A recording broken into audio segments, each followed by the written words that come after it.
Hey guys, it's Maxi here and welcome to the delayed episode of WWF 1987, what the world is watching. Apologies for the delay. Many things have come up and yeah, my bad. I apologise. Anyway, we're building up to WrestleMania. That is 2 shows away, so this show, next week, Superstars. Then we jump into WrestleMania 3 and then straight on to Monday Night Raw, making its debut, and Superstars taking its role as a B show, while we firmly have an A show, try to gain pop and push Superstars as we progress. So we start this episode of Superstars at the Wireless Centre.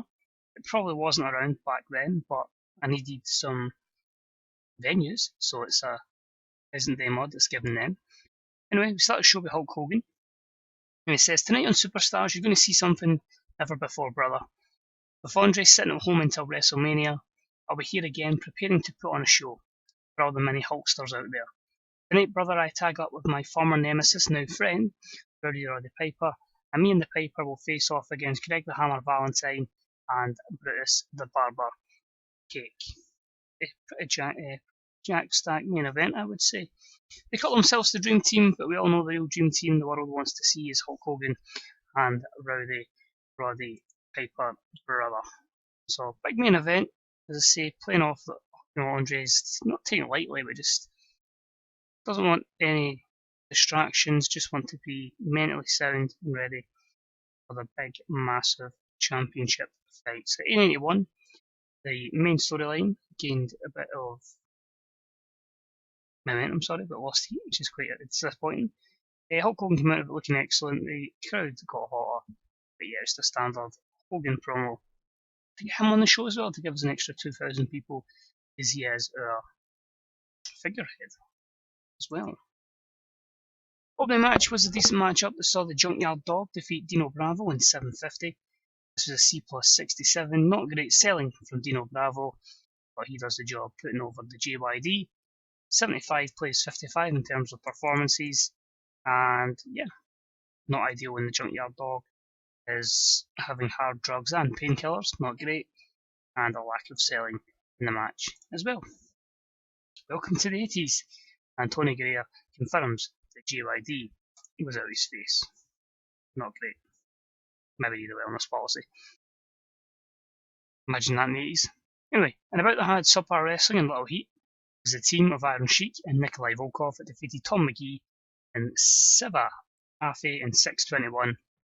When Iron Sheik defeated Savali with the Boston Crab, Tom McGee was a weak link.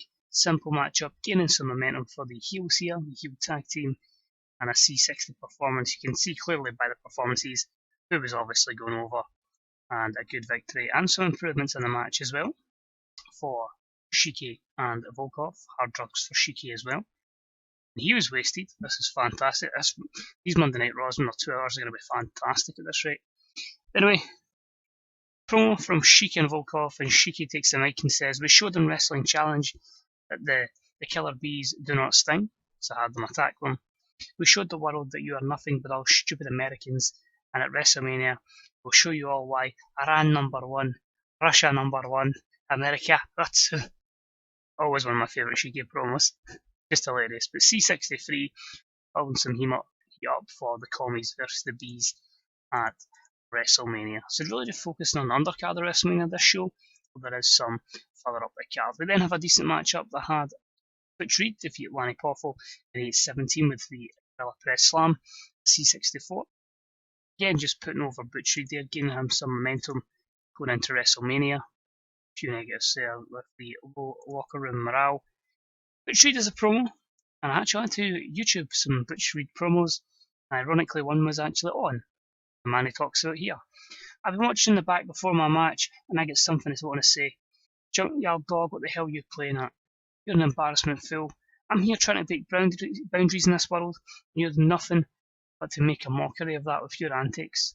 How about I see your sorry ass at WrestleMania, and maybe when I whip your ass, you realise how you should be acting, just like Butch Reed."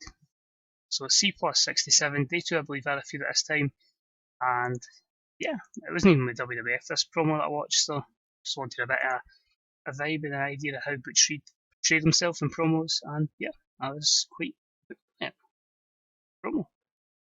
And the main event superb matchup. Hulk Hogan and Roddy Piper defeat the Dream Team in 14:31 when Hulk Hogan defeated Brutus the Barber Beefcake with the big leg drop. So you can see here, Hogan and Piper are the elite of the elite, and Brutus the Barber Beefcake and Greg the Hammer Valentine are kind of mid-card, not quite near the upper mid-card of those kind of performances, but could be people that get there at one point. Obviously, a B-74, they're not a plot storyline here. It's just a case of two decent villains against two older baby faces. Leads to the final promo with Bobby the Brain Heenan. What a guy to finish the show. He says, Hogan, while you're out here struggling with victories, it must be advised that Mr. Andre the Giant is at home, relaxing, getting massages, and putting himself into the best mental position to beat you. For years, it was always Hogan's friend's Andre. It was never Andre. Do you know what? You really deserve a chance at my world title. You know why that was, Hogan? Because you're scared. You're scared that you can't beat Andre the Giant. You're scared that Andre is going to rip that red and yellow out of you and swat you like a bug and take the World Wrestling Federation Championship from you. And there's nothing you can do about that. Less than 2 weeks, Hogan, Andre will take that title and he will lead the Andre era in the WWF Raw. So P plus 87, very passionate promo from Bobby the Brain Heenan, because Andre doesn't work any B shows, meaning we won't see him at all until WrestleMania, which is why I'm going to Raw and an A show, so we can get Andre on most weeks and use him where we can. And overall, D-76, no specific comments to be made about this show. Now, as you can imagine, with it being the 80s, there's obviously, as you saw, a lot of drug issues and whatnot, so a lot of people are already falling out with me. It's great. Let's see if we get anything here. Fantastic. Maybe some of the WrestleMania plans are in jeopardy. So, Junkyard Dog, we can't send him to rehab. We can't suspend him, so we need to fine him. You're wondering, why you just fine him? Because I need him for WrestleMania. Stern one on Shiki. Basically, as soon as WrestleMania is out of the way, as soon as the storylines are closed, we are rehab, next generation in.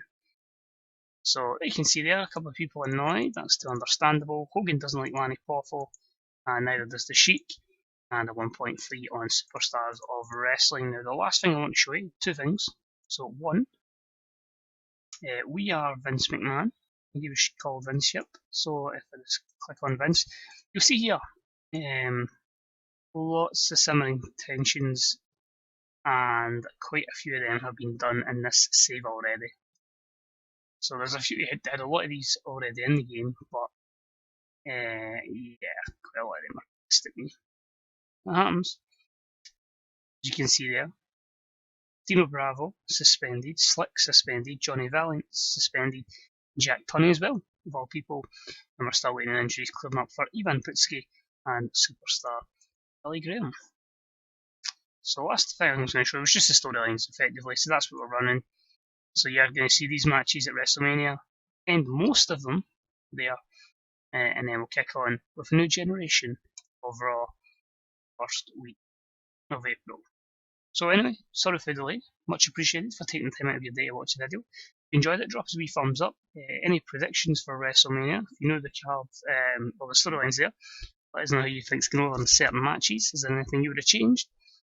And yeah, let me know who you'd like to see pop up on a couple episodes of Raw. Probably won't be any debuts in the first one. I don't want people getting pissed that they won't be at WrestleMania and then debuting the night after. So we'll see what happens. Cheers for watching, and I'll see you soon, hopefully, for episode 4. Bye bye.